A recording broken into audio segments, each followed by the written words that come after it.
Today from itch.io, we are looking at Night of the Consumers, made by Germ Food, a horror game dev based out of the UK. Night of the Consumers came out on March 7th, 2020, right around the same time lockdowns around the world started going into effect because of COVID, leading to supply shortages in grocery stores. Germ Food stated that they were working in retail when the game was released, so they could draw on many personal experiences when designing and developing Night of the Consumers. If you've ever worked retail before, you will love this game as it validates how obnoxious customers can be when you're just trying to get your job done.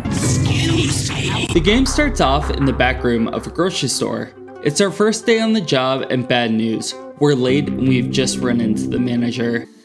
He cuts us some slack since we are new, and better yet, it should be an easy day at the store, so we should be able to get settled in without a problem. However, this store is top notch and the best in town, and we shouldn't do anything to get the manager ridiculed by the other managers in town. For now, we need to go find our coworker Jimmy to learn how to keep everything in pristine condition in the store. We throw our bag in our locker and head toward the grocery aisles. We don't make it far before we see Jimmy running to the back with a horde of customers in hot pursuit.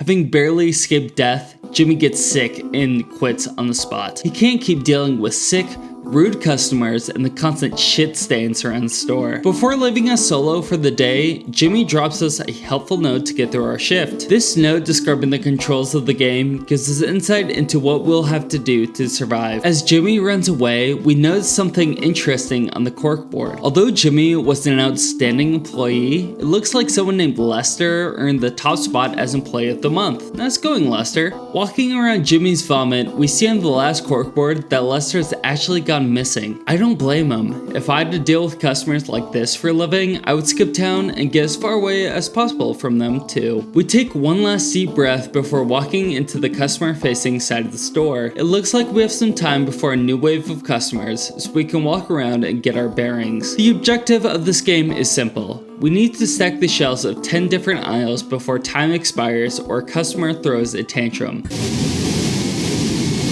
This store has it all, from horrifying plushy toys to things like dog food soup. So the customers are sure to have high expectations from a store like this. But if we need to, there are many ways we can run away from customers. We can either throw a box of supplies at them, knocking them prone, something we have all probably fantasized about, or we can run into the staff-only area for a short respite. This is easier said than done. Customers are fast, and as the store gets closer to closing time, they will become more and more impatient. Any mistakes will cause the customer to run straight to the manager, who will not hesitate to fire us on the spot. With those mechanics in mind, we grab our first box and start placing some cleaner products onto the shelf. We're not even finished distributing the products before a customer screams that they need the glorious video game we've got. Like a lamb's shepherd, we ferry them over to the video game aisle. Since we're here, we might as well stock up on the video games. If you look closely, you'll notice that the video games are actually a reference to the 2020 Haunted PS1 demo disc pack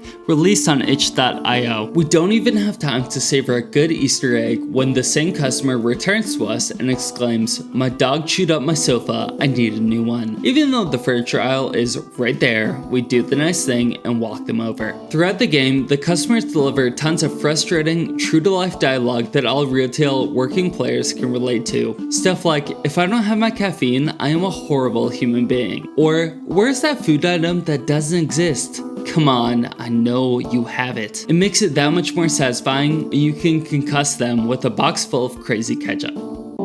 My favorite is the mother that screams for you to find her child. With a mom like this, I don't blame the kid for running away. If you don't find her kid in time, she demands to talk to the manager. That really seems like more of a you problem, but the customer is always right. Unfortunately, if the Karen with a missing child catches you, completing her task is nearly impossible. Once you are reported to the manager, the lights in the stores flick off and all the customers leave. Then, something approaches. The manager catches you and kills you. There's a reason that he has the best store in town, and it's because he kills anyone that gets in the way. Taking some time to explore before we try to complete our shift again, we go to one of the staff rooms. In the room, a mysterious crack in the wall urges us to try to break it down. Grabbing a box from the DIY aisle, or was that DIE? We chug it at the crack a few times before the wall comes down. Oh my, I have a feeling we know where Lester disappeared to. If you have the patience to count all the tallies, Lester was locked in this room for 90 days. Before dying of madness, Lester leaves us one final message. Don't trust the manager. Looks like both good and bad employees are at risk of dying here. Good thing Jimmy ran off at the beginning of our shift. Walking back through the grocery aisles, we strategize. Since the customers don't come in the store until we start stocking the shelves, we can take all the time we want to set up the boxes in the correct aisles beforehand. It's a bit of a pain to do this every run, but it's really the best way to stay organized when ferrying customers across the store.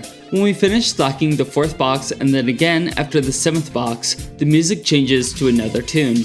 In true retail fashion, these are the only 3 songs that play the entire game. Setting up the last 3 boxes in their aisles definitely gets the adrenaline pumping, as you end up zipping between staff rooms and try desperately to throw everything on the shelves before a salaryman accosts you for cleaning supplies for their new suit.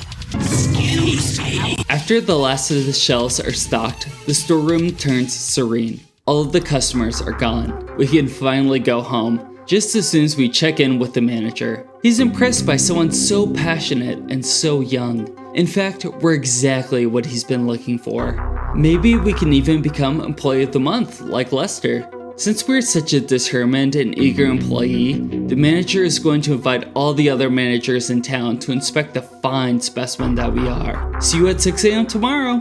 The game cuts to black, flashes some quick credits, and the game closes on its own. Retail is hell.